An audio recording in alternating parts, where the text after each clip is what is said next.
Durotar, harsh, red, unyielding, the land where the Horde carved its second beginning.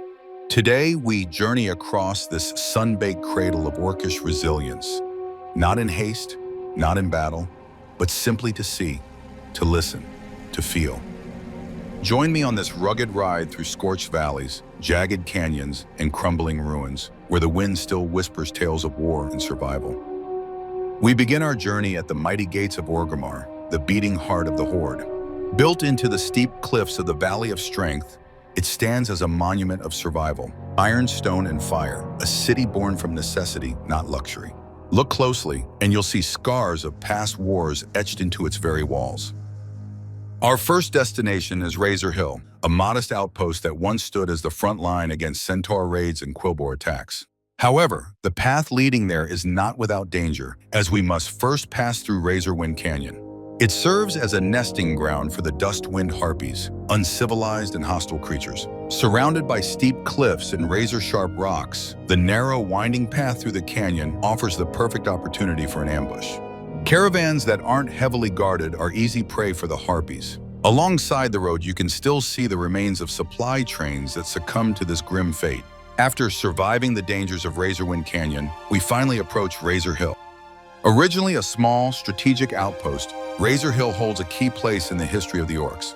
Built after the orcs' arrival in Kalimdor, it was one of the first settlements established by Thrall and his followers.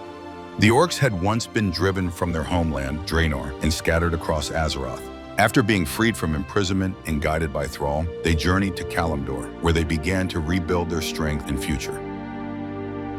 Razor Hill was not just a place of settlement, but a symbol of resistance. It was here that the orcs, led by Thrall, fought off many Alliance troops during the early days of the Horde's rise in the region. Over the years, the hill has become a gathering point for Horde forces, constantly fortified and defended. Though it may seem small today, Razor Hill is steeped in the blood and sweat of orc warriors who fought to defend their new homeland and their people's future. On a clear day, one can see Orgrimmar in the distance from Razor Hill's vantage point. Beyond the plains to the east lies Tiragarde Keep, the Alliance's only stronghold in Durotar, and a key point in their efforts to gain a foothold in the region. It was previously manned by soldiers loyal to Admiral Dalen Proudmoore, Lord of Kul Tiras, and was ruined in a battle against the Horde. After Dalen's death, a reserve force under Lieutenant Benedict took control of the ruins and continued the Admiral's crusade against the orcs. During the Cataclysm, the shore was hit by a giant tidal wave, which wiped out most of the Alliance fleet anchoring in the area, along with much of Tiragarde Keep and many of the Marines and sailors stationed there. The area is currently littered with shipwrecks and many corpses of Benedict's forces. Despite all these setbacks, the Alliance did not give up on Tiragarde Keep due to its strategic importance. During the Fourth War, Alliance forces were sent to salvage and rebuild the fortress. Though Alliance presence might be weak in this area at the moment, the few forces stationed there are laying the groundwork for a future Alliance presence in Durotar. The sound of drums grows louder in the distance as we continue heading south along the shoreline.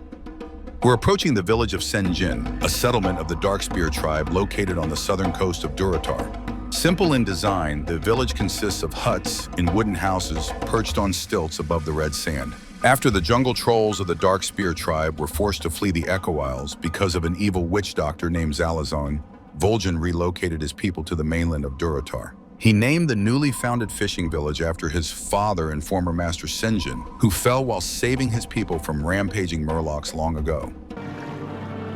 The vision told me you would lead my people off this island. You don't have much time, young one. Go. But you and your people are coming with us. It'd be too late. I'm already gone.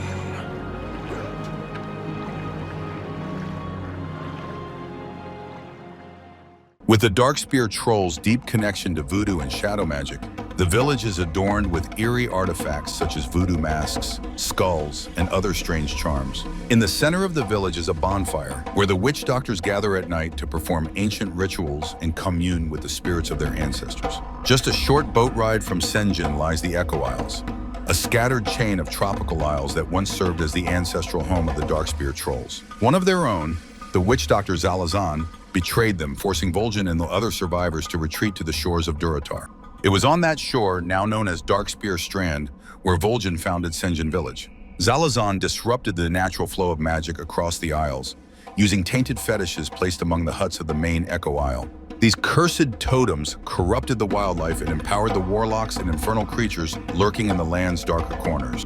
Even now, Zalazan sends his undead underlings to the mainland, seeking to hex Darkspear trolls and draw more of them under his twisted command. Our next destination on this journey takes us to the Valley of Trials. Nestled in southern Durotar, the Valley of Trials serves as a testing ground for new Horde recruits. By the time they leave its rugged paths, they are more than ready to face the challenges that await beyond its towering walls. Yet recently, a shadow has crept into the northern reaches of the valley. What was once a small network of natural caves carved into the cliff has been overrun by foul demons. They were summoned by the Burning Blade, a cult of demon worshippers operating under the command of the sinister Shadow Council. Their influence is already seeping closer to Orgrimmar itself. Just outside the city lies Skull Rock, a hidden Burning Blade stronghold. It is suspected that several more Burning Blade hideouts exist in the area, and many believe the cult is attempting to use these footholds to prepare for an assault on Orgrimmar. Fortunately, it will be some time before they can amass the strength needed for such a bold operation. For the final part of our journey through Durotar, we turn to the rushing waters of the Southfury River. Fed by a lake high in Mount Hyjal, the river plunges into the regions below in a series of spectacular waterfalls. From there, it widens into a swift, powerful current, forming the natural border between Durotar and the Northern Barrens. Eventually, the Southfury empties into the Great Sea in a cascading waterfall just northeast of the Goblin port city of Ratchet.